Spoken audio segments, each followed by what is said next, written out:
আমি সরকারকে thank you দিতে চাই যে সরকার এত সুন্দরভাবে সবকিছু পরিবেশ করতে পারছে, এর জন্য আবার তাকে থ্যাংক ইউ। গত বছরগুলিতে আমরা লাগেজ ট্যাগের বিষয়ে বলতে চাই যে লাগেজ এর একটা কালারফুল ট্যাগ ওনারা দিচ্ছেন।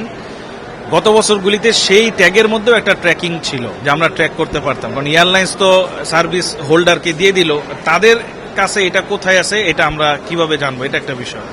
2 নাম্বার হইল ওই যে লাগেজের যে কালারটা, সেটা কিন্তু বিগত বছরগুলিতে যে লাগেজের কালারটা লাগেজে ছিল ওই কালারটা কিন্তু হাজিদের এইখানেও দেওয়া ছিল, সো দ্যাট ওইখানে নামার পরে জেদ্দাতে আমরা ক্লিয়ারলি বুঝতে পারতাম যে এটা হচ্ছে নীল কালারের রো, হলুদ কালারের রো, এরকম, বা একজন হাজি আরেকজনকে চিনতে পারতো যে আমার হলুদরা সবাই একসাথে, নীল কালারের সবাই একসাথে। এই বছর যেটা হচ্ছে ট্যাগটা তো লাগেজে লাগতেছে, কিন্তু এইখানে গলায় কোনো চিহ্ন না দেওয়ার কারণে হাজি সাহেবরা ওইখানে যাওয়ার কারণে নিজেদের লোকই নিজেদেরকে চিনতেছে না, বা মোয়াল্লিমও তাদেরকে খুঁজে পাচ্ছে না, স্বাভাবিক ওয়াশরুমে যাচ্ছে।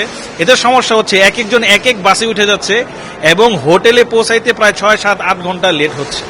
এই সমস্যাটা সমাধান হইতে পারে যদি লাগেজের ট্যাগের সাথে সাথে এইখানেও ওই কালারটা দিয়ে দেয়। গত বছর যারা করছিল তারা খুব ভালো করছিল আর কি, এবছর এটা মিস।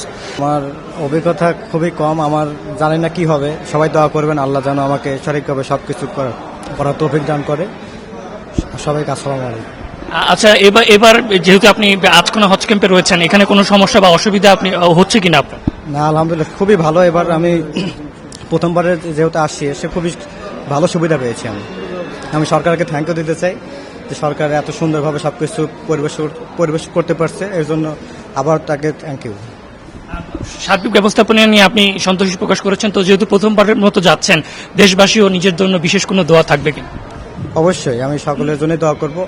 আমি চাই আল্লাহর কাছে দোয়া করবো আল্লাহ যেন আমাদের বাংলাদেশকে সঠিকভাবে পরিচালনা করার তৌফিক দান করে আমাদের সরকারকে, এবং সকল মুসলিম এবং অন্যান্য ধর্মাবলম্বীদের প্রতিও থাকবে, শ্রদ্ধা থাকবে, যেন সবাই যেন ভালো থাকে, সুখে থাকে, এই আশাই ব্যক্ত করি। আমি এখন পর্যন্ত কোনো সমস্যা উপভোগ করিনি আর কি, সমস্যার মধ্যে পড়িনি। জি, আমি এখন পর্যন্ত সন্তুষ্ট আছি।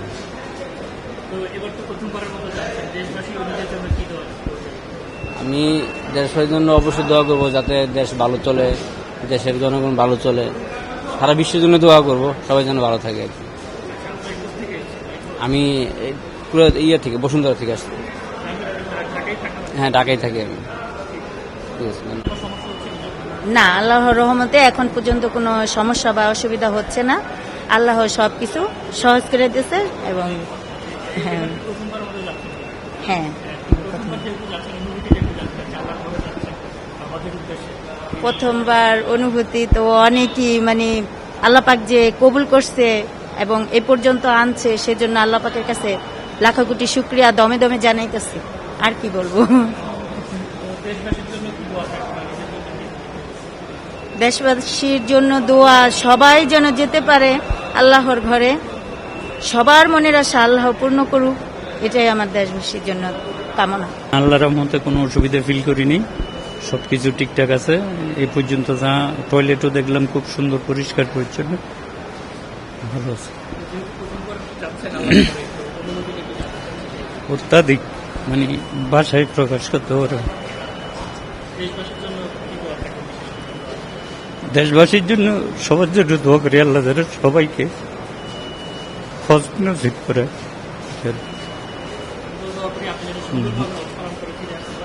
আমাদের সবার জন্য দোয়া করবে।